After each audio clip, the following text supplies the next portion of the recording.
You're welcome back. And oh, that was a rather heated sports segment there, but it's time for us to get it even more heated. Our guests are with us. It's time for us to get into today's AM talk. And in a moment, I'll tell you who our guests are. But before that, the President has received another letter. A letter from the chair of the NDC. It is a response to the President's letter that he sent last week. This is all in preparation for what should be a meeting between the two parties seeking to disband party militia, the NDC and the NPP. So our guest to help us understand that and all related matters. The Honourable Member of Parliament for Shamar is Mr. Atto Panford. He's also a Vice Chair of the Trades and Industry Commission and a member of the Privileges Committee.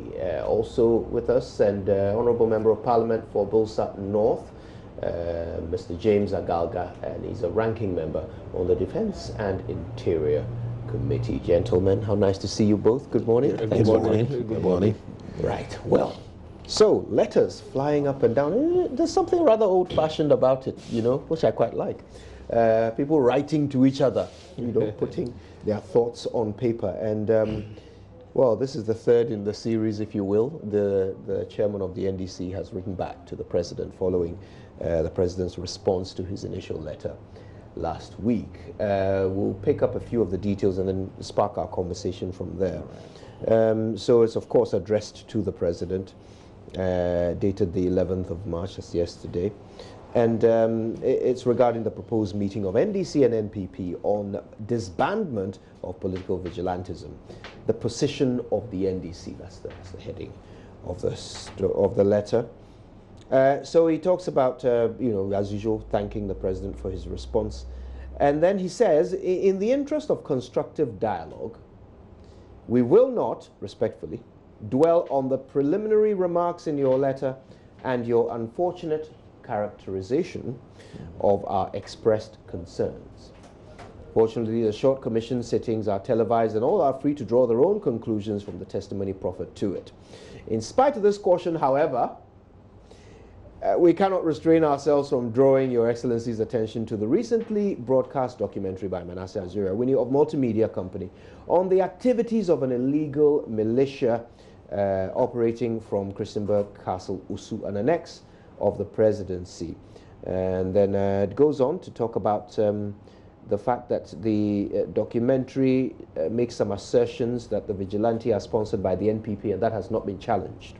And then talks about how that is of concern. And then they go back to reiterate their proposal. I say they, I'm speaking about the NDC, but of course this letter is from the chairman, Mr. Ufusuampofu, who reiterates the two points that he sought to propose to the President in his original letter.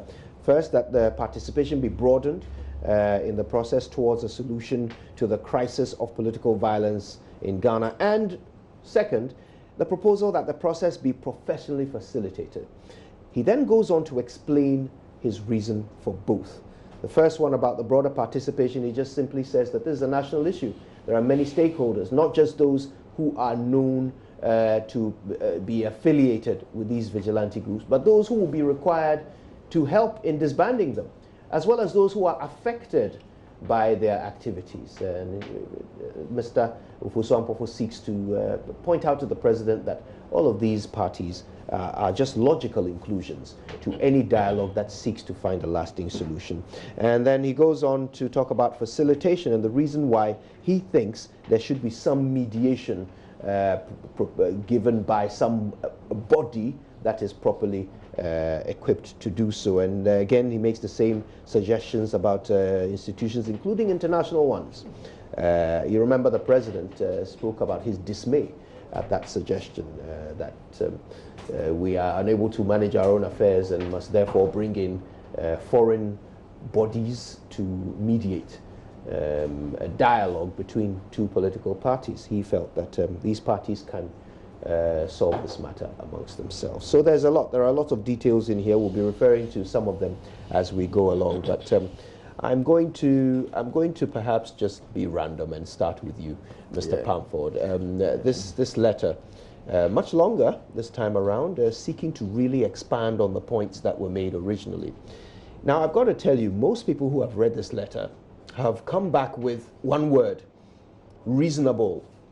I'm not saying I'm one of those people. I'm just saying that that word has been repeated very often by those who have read this letter. I wonder if you share that view. Thank you very much. And then a good morning to all our viewers and listeners. And then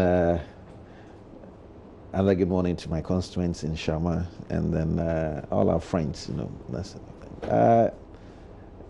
We need to get the trust of the whole issues very right, you know. I think these letters that you've just, you know, read the last bit of it, you know, there's an indication in the line that, you know, the NDC, and then for that much, you know, the chair is trying to toe. You see, I have been quietly looking at this, you know, whole issue, and it looks like we're trying to blow certain things out of proportion. I believe that we are equally capable of handling these issues internally, and also the way where we should find the root causes of it. Everybody knows. I think it's not a new thing, that everybody knows where the issues are bubbling up from.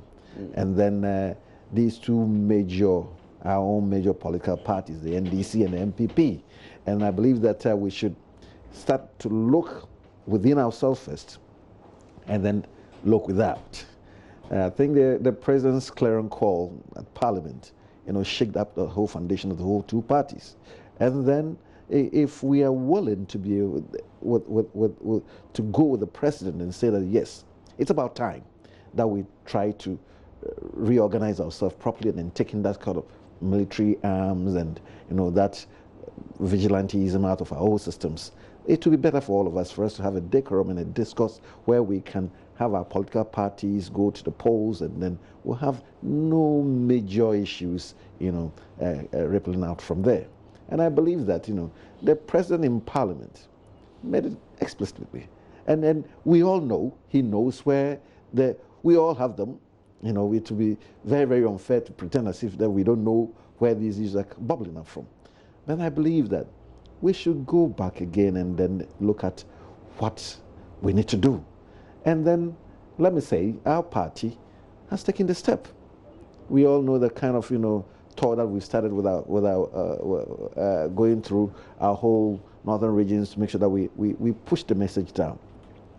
The key leadership of the party, that is the president and then the chair of our party, has taken this very seriously and given the full commitment to be able to handle these sort of things. The question is that, do we have that also from our opponents? It also interests you to know the comments coming out from some key people from the NDC. And then with that, it makes it very difficult to really resolve these issues. I believe we should look at it from that point, because he knows that they have them. And then he has taken, I just want to mention it, but he has taken that position that, look, nobody touch our hawks, because the hawks are part of us, and then they are part of our party structures. Are you referring to Mr. Joseph Yamin? He's the one who was reported in the newspapers as having said that. Right. Okay. Well, so let's see. I believe that we can solve it, and then the timeline is walking to elections in 2020. I think it's good that we started from now and then look at it. But I don't think it's a whole huge problem that we cannot manage. And then, so long as we have been able to identify the challenges, and then we know that, yes, the issue sits with us, we should also be courageous enough to come out and say, yes, we created it, we can do something about it. Right. Mr. Pamford, permit me to ask this, and it's going to be a quick one just so I can make the point that comes after the question. Yeah, very well. Do you feel that the president wants Ghanaians to trust that this problem will be solved? This vigilantism problem. Do you feel the president wants Ghanaians to have that faith? Indeed, yes. Okay. Yeah. Then when has exclusion created more trust than inclusion? Well, I believe in, in anything you troubleshoot it out and then see where the challenges are coming. You deal with the root cause of the whole issue, and then you open a conversation.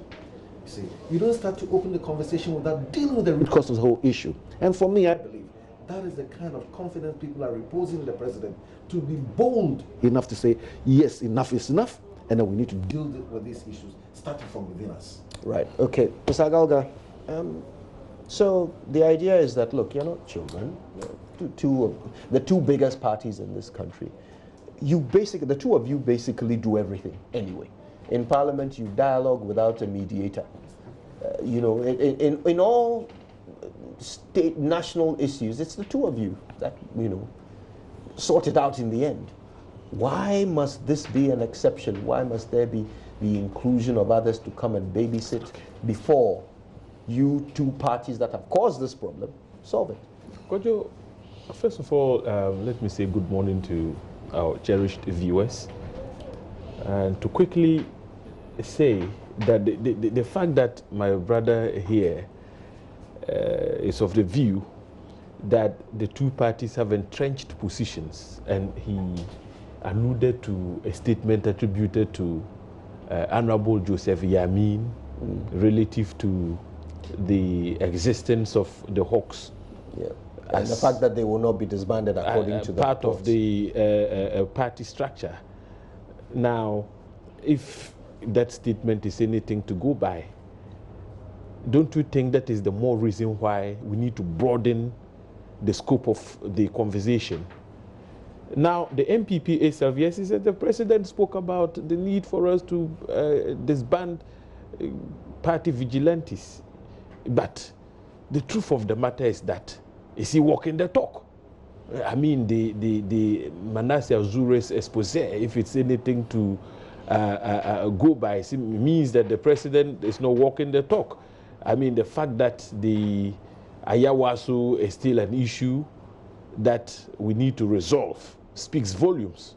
The fact that Captain Tengabo, Regional Security Liaison Officer, even after the National Security Ministry had called for a dialogue, a similar dialogue between stakeholders, would come out and issue a letter 2 days after that dialogue, inviting party chairmen in that region to help him recruit vigilantes to police the ballot box in election 2020. Something which, according to your party chair was planning as well. We heard him on. Well,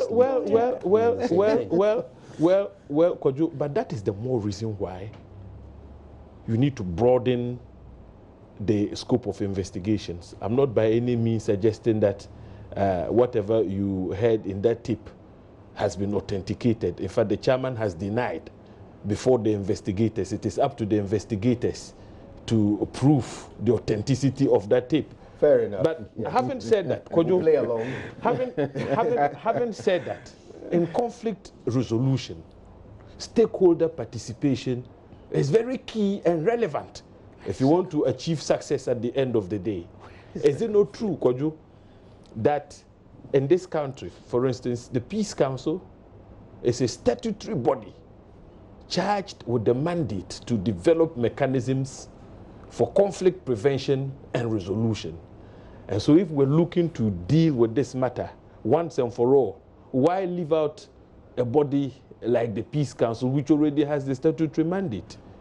In any case, who is going to facilitate the conversation between the MPP and the NDC?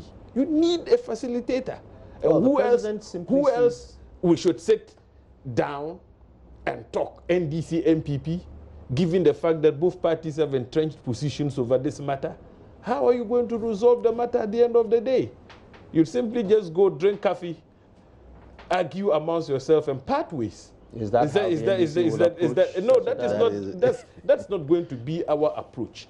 But for the NDC, for instance, has the view that NPP, as we speak, has managed to, if you like, integrate their own vigilantes into our security forces. And we saw that play out at Ayawaso, to the extent that people who used to sell mobile phones at Circle are now security operatives with very minimal training. These elements have been integrated into our security system. And so positions are entrenched.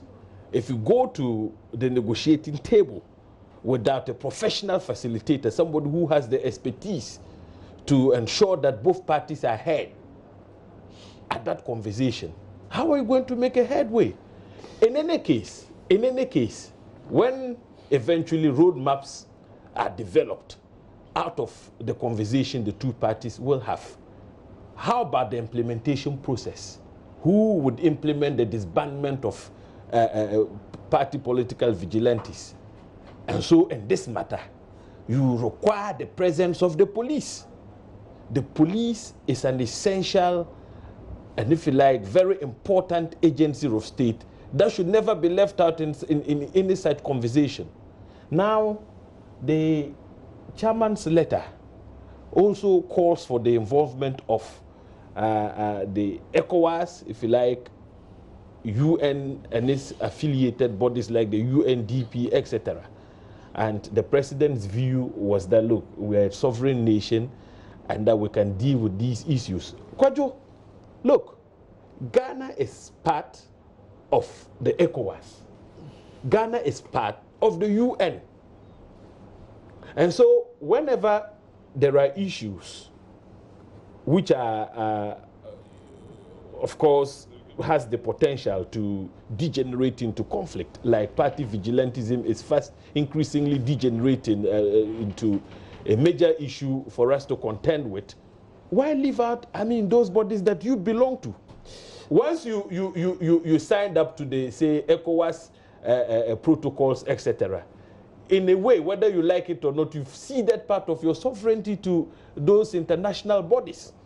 So to involve them to help in the mediation process, that's not in any way undermine your sovereign status. Mr. Agalga, two things quickly. The first one is, are you certain that signing up to international treaties equates ceding sovereignty? Part of, absolutely. Why?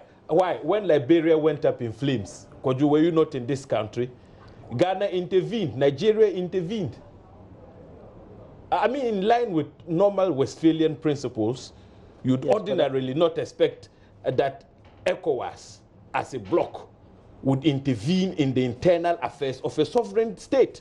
But at that point, we're all in this country after Ayawaso. Did the UNDP not comment? And rightfully so. Commenting. They came out with a statement and condemned the acts of violence at Ayawaso. They had the locus to do so because Ghana is a member of the UN. But why do you think they have an office in this country? But in terms of resolving this problem through dialogue, which aspect of our sovereignty have we ceded? We're saying that let us expand the scope, right? Which leads me to my next... To include UN international bodies, so that at the end of the day, look, these bodies have some expertise. Let's not run away from the fact that could be very useful to both parties if we really want to build consensus and deal with this matter once and for all. In any case, Okojo, who says in this country it is only the NDC and MPP? Yes, admittedly, these two parties in the Fourth Republic have been the most successful. But that does not mean that when it comes to resolving thorny issues like party vigilantism, the two parties are the only stakeholders which ought to be consulted. How about civil society organizations? How about the clergy? All these people have a role to play. So I was hoping we would resolve the issue of mediation before we go to stakeholders, because I feel they are two separate issues. But regarding the mediation, the second question I had wanted to ask, just before I bring in Mr. Pamford again, the second question I had wanted to ask is, which is it? Can you make up your minds? Do you want international mediation or do you want the Peace Council? You can't have both. So which one is it? Which do you want? Yes, Kwadwo, the Peace Council statutorily is mandated to develop mechanisms for conflict prevention and resolution in this country. The Peace Council was established by Parliament through Act 818. And so we cannot simply sidestep the Peace Council in this matter. But you see, the involvement of the international community is also relevant because... Also as mediators? Not necessarily. They can participate in the conversation, in the dialogue. As stakeholders? As stakeholders, absolutely. And help us fashion the mechanisms for resolving and dealing with the issue of party vigilantism once and for all. But at the end of the day, we expect to have one mediator, the Peace Council. The Peace Council has already written and made it clear. I mean, I hope you've seen their letter. They've made it clear that they are ready to play the role that we have invited them to play. And that particular invitation, if you like, falls squarely within their statutory mandate. So it's as simple as that. I don't know why there is feet dragging in this whole matter, unless, of course, we intend to pay lip service to all the commitments and undertakings, the rhetoric, etc., and do otherwise. But if we really mean business, look, the invitation, the letter the NDC has written is absolutely in good faith.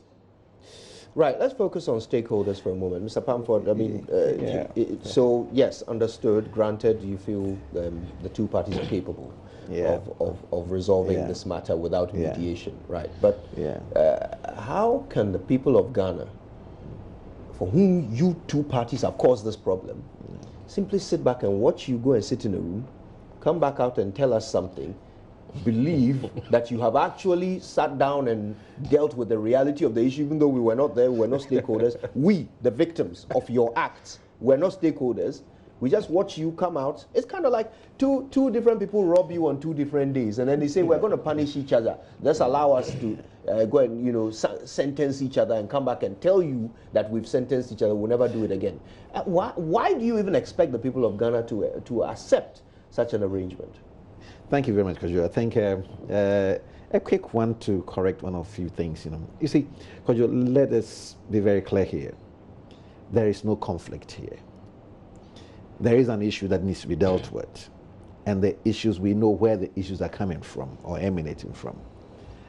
And I believe that it takes a very strong person to come up boldly and declare that yes, we are all at fault. And this is the kind of confidence I repose in my president, to be bold to say, yes, we know of this issue and we know the remote causes, and so we want to deal with it.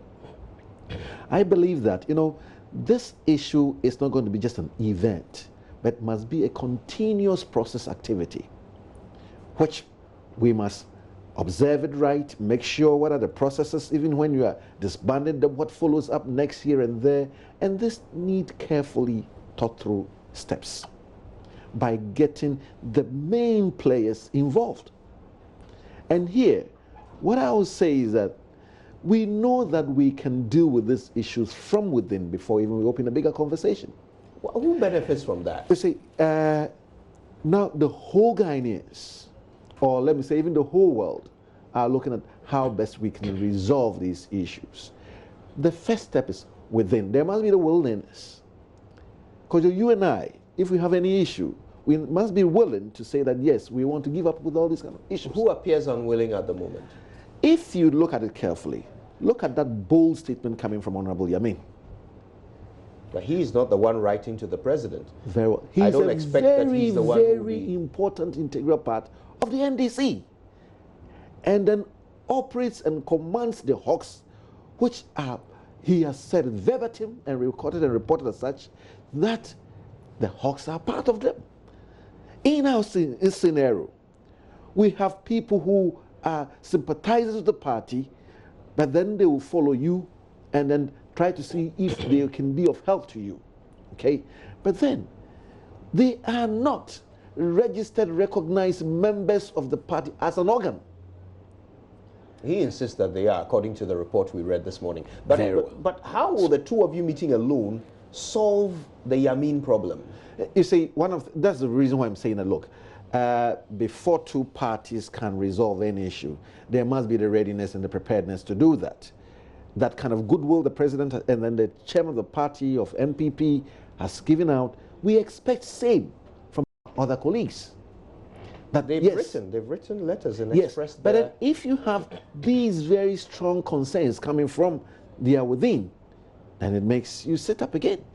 But then let's say that, look, the president is fully prepared to resolve this issue. And there are two key things that he said: through dialogue, or he will legislate it. Do you think that's what it is? That the president actually wants the dialogue to fail so that he can pass some legislation? No, my brother Kojo. You see, my honorable brother here knows that it takes certain steps even to try and legislate the issue. The first thing that we need to do is to try and see the dialogue process and then the conversation that we will open to be able to resolve some of these things. It doesn't take, even in matters of law.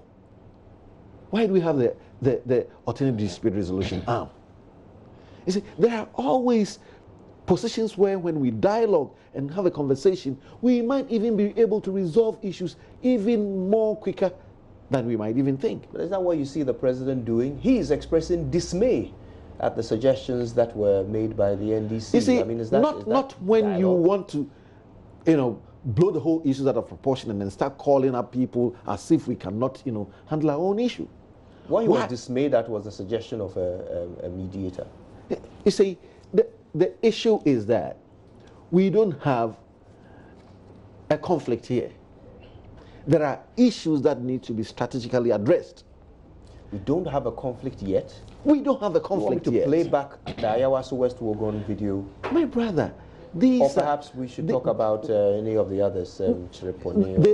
These have happened. These issues have happened. So, not only the Ayawaso. And Ghanaian are trying to convince that there's no conflict. There is no conflict.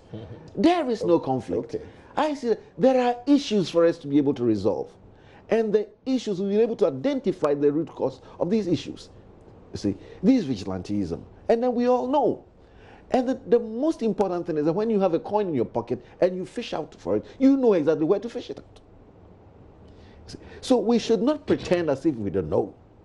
So if the Peace Council is at the table, you won't fish out your coins? No. You see, we need to sit down and look at it. The issues. It might not even get to that level.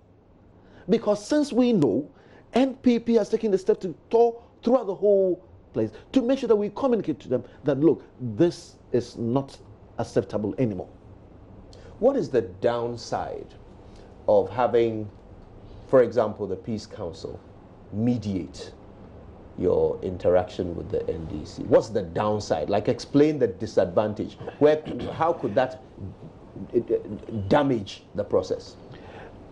I won't say anything is going to damage any process. So there's no downside? Yeah.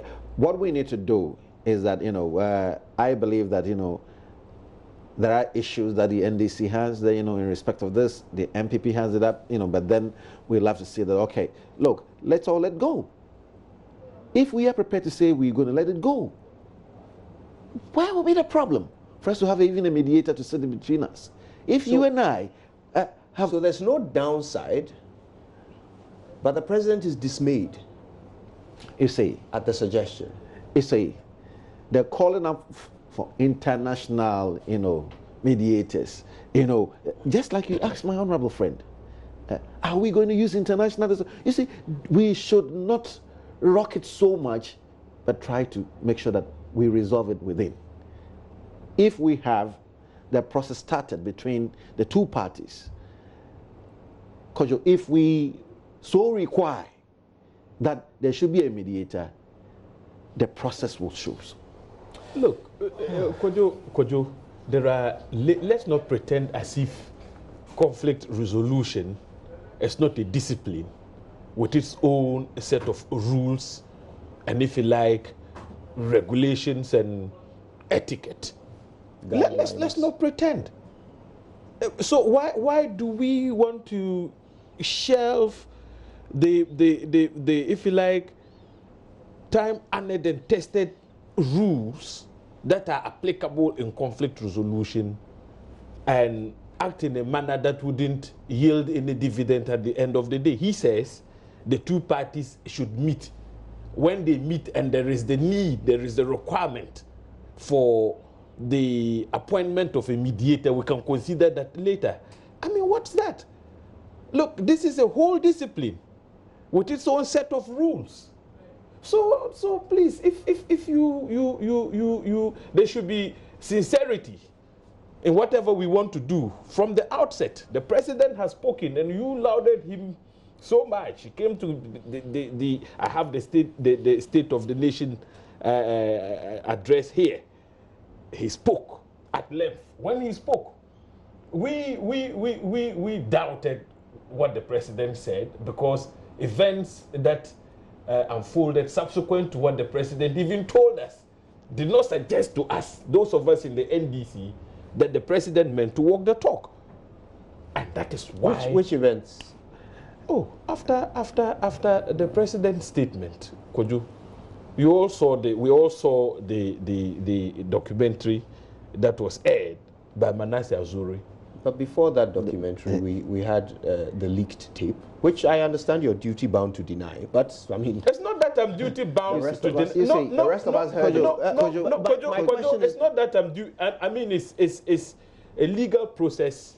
Fair enough. That we must follow. Fair enough. Unless, of course, we're saying that the constitutional provisions on the fundamental rights of people who are brought before criminal justice administration is no longer relevant. What I mean, we're the saying innocence of what we're saying is fair enough. Absolutely. What we're saying is fair enough. But when you are talking about what happened after the president's address to create mistrust, I think that in the timeline happened first. So if there was any mistrust created, it was first created by your party. Look. In any case, what prompted the president's call for a mediation or for the two parties to sit? Was it not Ayawaso West Wagon, which also led the president to cause to establish the commission of inquiry? I mean, under the tenure of President Akufo-Addo, political vigilantism has been taken to a different level. Events that unfolded in Kumasi, a court was attacked, how a security liaison officer was chased out of his own office. All these things happened under the watch of President Akufo-Addo. And so he knows that the issue of political vigilantism is something he must deal with. The international community is watching him. Ghanaians are watching him. What do you expect him to say? But we're saying that in his attempt to have the matter resolved, let us show some good faith. You want us to negotiate. How do you go for negotiations? Two political parties which have in times past had the opportunity to rule this country, the MPP is ruling now, anything that would be to their disadvantage. And remember that they use these vigilantes, they arm them with the support of the state security apparatus. You think they would want to have them disbanded? We don't. No, they wouldn't want to do so, which is why we need to have... put into the security apparatus when your party was in government. The evidence abounds. I mean, listening to the proceedings of the Commission of Inquiry set up to investigate the circumstances leading to the outbreak of violence at Ayawas, it's so clear. It speaks volumes. Okay, here's what I'd like us to do very quickly. The Ghana Pentecostal and Charismatic Council says that they're appalled by what they describe as government's failure to honor a meeting with the NDC over the disbandment of political party militias. Let's hear from the president of the council, Reverend Professor Frimpong Manso, and then we'll take reactions from our guests. The responses has not so much impressed me. Whether it was a security company, whether it was vigilante or not, whether it was a security zone or not, I will not allow my house or my office or my room to be taken over by somebody to run his own personal business. For over 2 months, they are alleging August to October, and that national security will not be able to get them. Also, there was inconsistency in the fact that they said they were driven away in October. By December, there was also a program there. So all these things tells us that we are not secured. I will ask people in government, especially the national security, should be very vigilant and always be on top of things.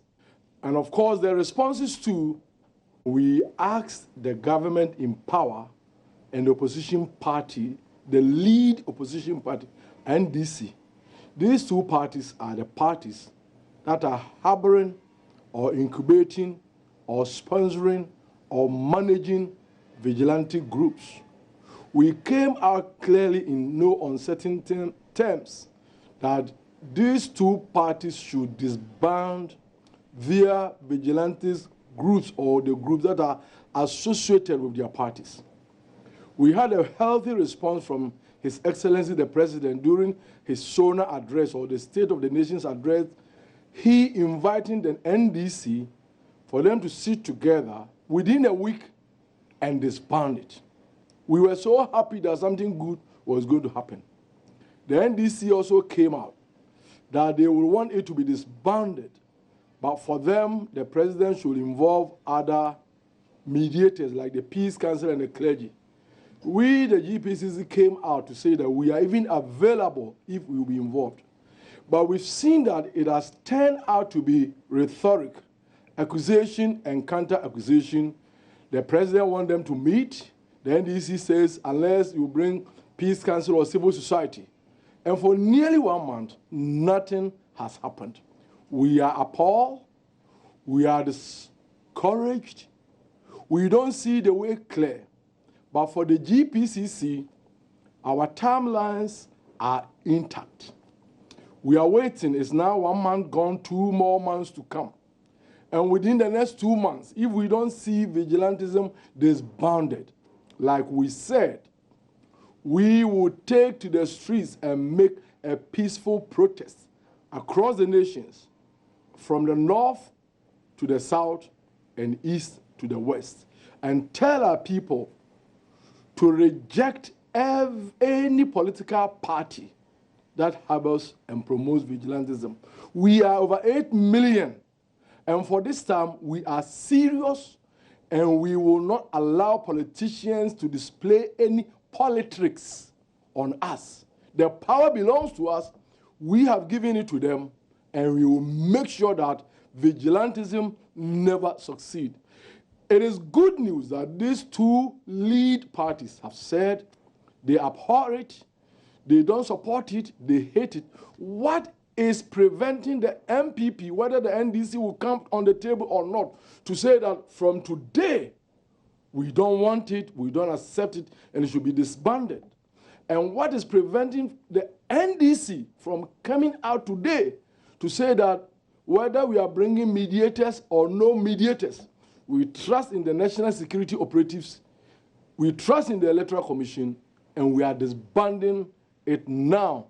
Either now or never.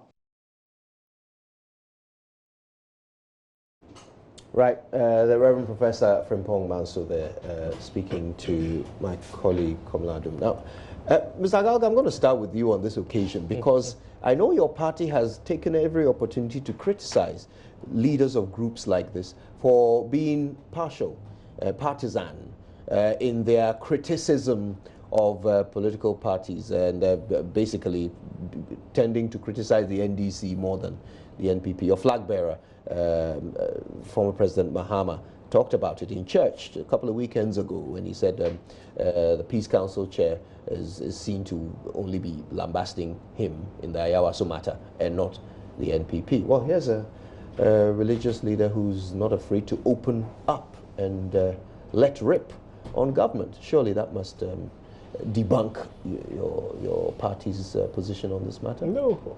Our party's position is very clear. For instance, if you consider the fact that after Ayawaso, the Peace Council chair went after President Mahama without condemning the violence which pushed President Mahama to make the statement that if something was not done about the attacks, the NDC was going to match its opponents boot for boot. And if you contextualize President Mahama's statement, he was first and foremost incensed by the acts of violence that happened at Ayawaso. And so one would have expected that Peace Council chair would first and foremost fundamentally criticize the violence and not go after President Mahama, who was only incensed by the violent behavior of those hoodlums who unleashed attacks on innocent Ghanaians. I mean, that is the context. But Kojo, Reverend Professor Frimpong Manso is spot on. And let me state the facts very clear that any attempt to create the impression that the Christianborg Castle is not a security zone is laughable. You see, it is not for me to sit in this studio and make certain disclosures. But once those responsible for the management of our security are not shy to say that the castle is not a security zone, I am constrained to make those disclosures. As we speak, Kojo, there are very important security installations manned from the Osu Christianborg Castle 24/7 by active military personnel. You understand? As we speak, AFRICOM converged there with our Navy and navies from sister countries for briefings, which eventually would result in joint, training exercises, naval training exercises. I don't want to disclose the times and dates, but I'm saying that if those who manage our security are not shy to make statements like the Osu Castle is no longer a security zone, I would be constrained to make some of those revelations. I shouldn't be doing that for the sake of our national security. It's wrong. But I'm saying that they should be responsible enough and make the right admissions when it is appropriate to do so. To be clear, in any case, Kojo, how can anybody say that the castle is not a security zone, it is a museum, when the facility houses 4 ministers of state? 4 ministers of state. And so when does a facility, when does a facility become a security zone? When VIPs converge at a location, don't we secure that location? Doesn't it become a security zone for the time being? So the attempts to create them, all of a sudden, the museums board has issued a statement out there. Well, that is nothing but an afterthought. Mr. Agaga, allow me to ask this though. I mean, please. Who educate us on this? Who in government, or which institution or organization or ministry in government determines what a security zone is?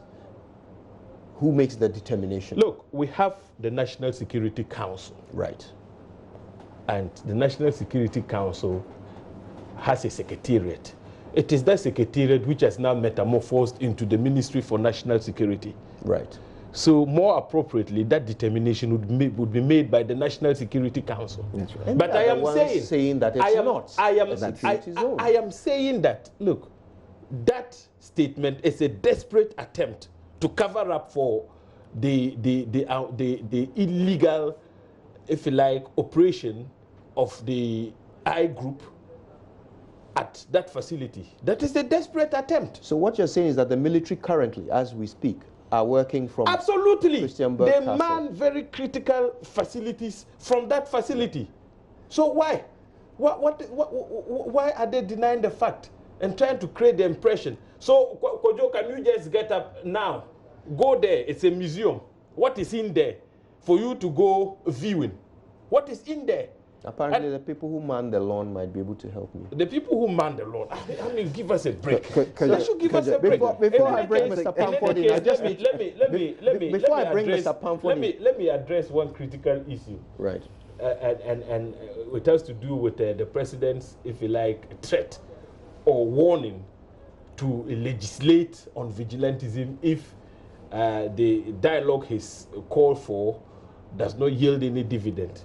But Kojo, even when you are legislating, what do you do? Don't you call for stakeholder consultations? You do. My brother here, Honorable Pamford, knows even when Parliament is seized with a bill, we still do stakeholder consultation.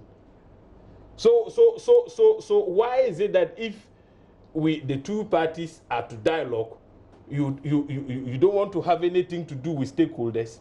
Parliament would often invite public for memoranda, so stakeholders come in and make their input, even when we are legislating.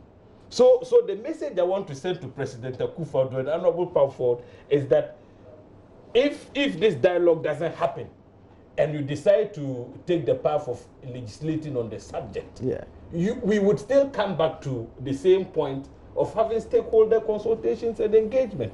My position on legislating on this matter, I mean, has been very clear, and I've made the point that we don't need legislation to deal with political vigilantism. What we need is the political will and courage to deal with the matter once and for all. Right. We have so many laws. Just before Mr. Pamford, I need to clarify one thing. You know, you say that there's an installation that is being manned by the military as we speak at Christiansburg Castle. But you know, the military issued a statement saying that they have no military personnel have set foot at Christiansburg Castle. When the story came out that the military had gone to shut down. I am speaking because I am privy to the facts. In your capacity as a ranking member of the defense. I am saying that those... I need to clarify your locus here. Yes, I'm making a point. In your capacity on authority, as ranking member on authority, of the Interior and Defense on authority, Committee of Parliament. On authority.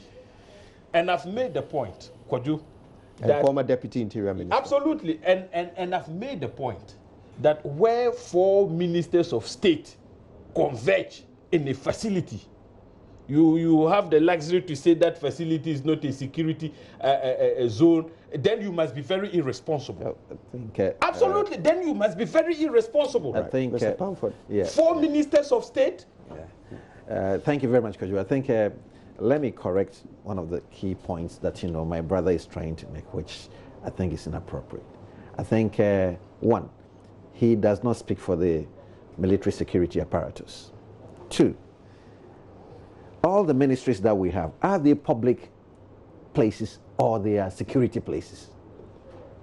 You see, these are public service places that people go in and out there to conduct their day-to-day activities. Equally so do we have there at the castle there. I agree with my brother that if we have 2 or 4 ministries and then ministers working there, that doesn't mean that it's a security, you know, enclave. If you go to the Burma camp or you go to the Ministry of Defense, you will see how the place is conducted. And he knows better. You see it. But let me quickly say this. That, but he does have a privileged position from which he speaks. Yes, from the committee that he sits on, that's right. He's privy to some few, you know, that sort of thing. But so are you really in a position to refute that? No, but what I'm saying is that let Ghanaians know that all ministries are not security. You are not in a position to refute his claim that there is an installation. I have not refuted, but I'm making a very clear statement here that nowhere will you have to tell any Ghanaian that a ministry's administration place is a security a security zone area. It is never written anywhere. So what I want us to say that look, the place has been the seat of government, you know, for some time. Okay, now we all know that, you know, it is now under the Monuments Board. We don't all know that. Okay. The Monuments Board issued a statement yesterday. We went to their website, which they regularly update, and it was not there. For 2 years since they claimed this place was made a museum, they haven't even added it to their list of museums. How many people have visited Osu Castle as museum, as tourists? How many people? I can put it on record. You're on the trade. Yes, I'm on the trade industry and tourism committee. How much revenue have we made? I'm saying that I'm from the trade industry and tourism committee. People go there to take a walk, to look at whatever. If you want to be ushered around, you can go there and do that. Really? I'm telling you on record. So last year, how much revenue did we make from it as a museum? I will not be able to tell you exactly the revenue generated, you know, from that particular. But you can get facility. us that figure. You will get it from the board. You're the one making the claim. What I want to come out clear. What I want to come here clear is that look, we should not classify or qualify the whole place as a security. You know, it used to be, but it's no more. But now you're claiming it's a museum. That's the claim that we are now. It has been added. It has been added to part of, you know, the 2 years tourism. ago, they claim. Yeah. 2 years ago. Yeah, it's been And added. you are saying people visit the place as a museum? Yes, people go there. And we've made revenue from it as a museum? That's what I'm saying, that, you know, as to the generation of revenue, I cannot sit here and say verbatim exactly what has been generated. But you or can whatever. find out for us, right? We can find out. So we can hold you to that. And I can find get out. that detail I can from find you. out for you later on. I Right. can find out later on for you. But let me come back to the quick issue on the issue of the prof, you know, Rev professional issue. You see, the thrust of the whole issue is that he made a very clear and emphatic statement that, you know, these two political parties know exactly what, you know, and that we must rise up to do something. But for them, they are ready any time to give their support in having a dialogue and then addressing the issues thereof. But then what we need to do, and then look at it carefully from the point of Rev Prof, is that he just said exactly like what, you know, something just in relation to what the president said, that we know the problem. We must set up and then go and resolve it up. You see, we should not take the part whereby he's saying, oh, well, because they are ready to serve, you know, and then try and mediate with the issue, that is the only thing. He made a very emphatic statement, if you listen very carefully, that we, the two parties, know exactly what, and then they are ready to support us. We should go back and go and sit down and then resolve these issues. And if you are not, they are ready to support us. But the very first initial step is that we are not trying to take that step. He's also saying that the president needs to show more commitment, you see, to making this happen. The president's commitment, look at what happened at Ayawasu. Immediately he set up the Emil Short Commission. He came to Parliament to give his goodwill to the people of Ghana that, look, enough is enough. And then he will try and make sure that the leadership of the party sit and then make sure that these things are resolved. And if not, then he will legislate it up. And then, just like my honorable brother and friend is saying, yeah, that, oh, in the course of that's the reason for the people I told him, if you are legislating, all stakeholders will then come in. But if we are able to sit and dialogue and try and resolve these things, we wouldn't take that long walk. Do you really think the people of Ghana will watch you two parties sit in a room for a while, come out and tell us something and we'll believe you? Then it comes back to what the president did mention. If we cannot trust ourselves to be able to do that, then the best way is to legislate it. And then legislating it is through the whole, and just like you did mention, you all know how we get these processes done. All the key stakeholders and everybody will then come on board, consultations will be had before. This is how I'd like to wrap up. So you're seeing this ending in legislation, right? Okay. This is how I'd like to wrap up. JoyNews is running a campaign, disband party militias now. Okay. We're serious about it. We want to see results. But we also want to get commitment from all stakeholders. Yeah. We like stakeholders. Sure. So we want to get commitment from all stakeholders. Yeah. And so while you're here, I want to hear from each of you individually. And of course, as members of the two big political parties embroiled in this. What is your take on this campaign? Do you support it or not? Speak from the heart. I'll start with you, Mr. Galga. I think the campaign is well placed. I mean, if you consider the fact that elsewhere, political party vigilantism actually formed the basis for the formation of terrorist groups like the Boko Haram. I mean, if that is anything to go by, any campaign which is designed to rid our country of political party vigilantism, it must be supported by all. And I think that as a party, the NDC has not shied away from the issue of disbanding party vigilantism. Look, militias, if you like, or warlordism, etc. We started the campaign way back. I mean, in 2016, after Talensi, we were actually serious on the subject. We engaged with the two major political parties. Meetings were held. those meetings actually contributed largely towards the conduct of the peaceful elections we all witnessed in 2016. But right after, I think so many things happened and people resorted to acts of vigilantism again. So let's not play with this particular exercise. It's good we've started having the conversation. The calls have been made by the president. We as a party think that, look, there are certain measures that needs to be taken into consideration in order to make those calls for negotiations come to fruition. Mr. Bamford. Well, thank you very much, Akajo. I think, for me, I think I stand with the position of my president, that enough is enough. It's about time that we know we have, processes of such civil processes without any kind of such vigilantism and then militia issues or whatever, even though we've not gotten to that militia level. It might grow out of proportion. Who hasn't got to the militia level? It might get out of proportion, and then it might be getting to that level that you're talking about. Kojo, I stand here with my president, and I raise up my right hand to say that I will support the JoyNews campaign for disbandment of the vigilantism. What I would say is that I stand with my people from Shama, and that a peaceful process and a peaceful election as a civil process is what we believe in.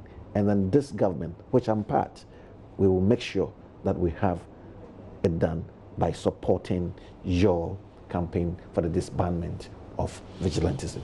Thank you very much. But just finally, I will clarify that they are militias, and those who fund them are warlords. We're not mincing words on that. We're being factual here. Every aspect of what they do, the violence that they wreak upon innocent people, it's exactly what militias do.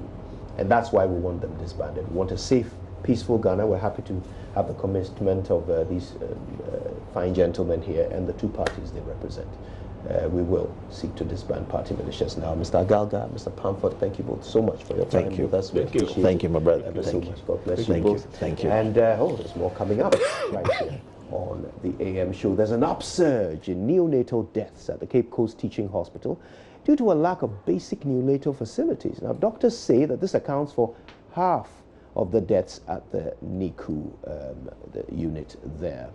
So we can go now and take a break, and when we come back, we're going to find out a bit more about this rather harrowing development in Cape Coast.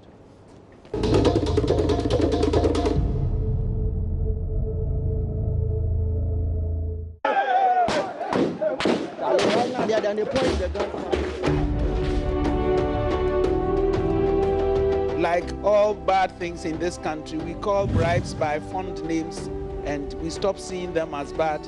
We call these things political vigilantism and we don't quite appreciate how bad. It is plain warlordism. The NCC will continue to condemn, name and shame all political parties who endorse, support, sponsor and or identify themselves with any of these groups until these groups are disbanded in word and in deed. Political parties must be made, compelled either by law, to immediately disband these groups.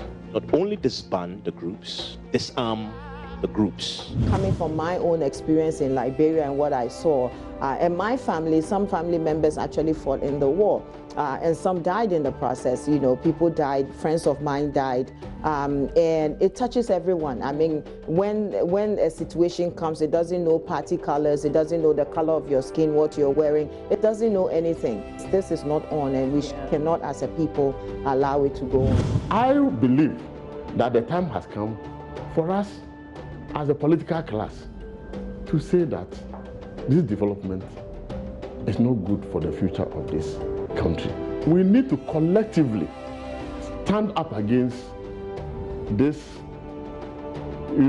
development. That is what we politicians collectively must resolve to avoid, because nobody knows who the next victim will be.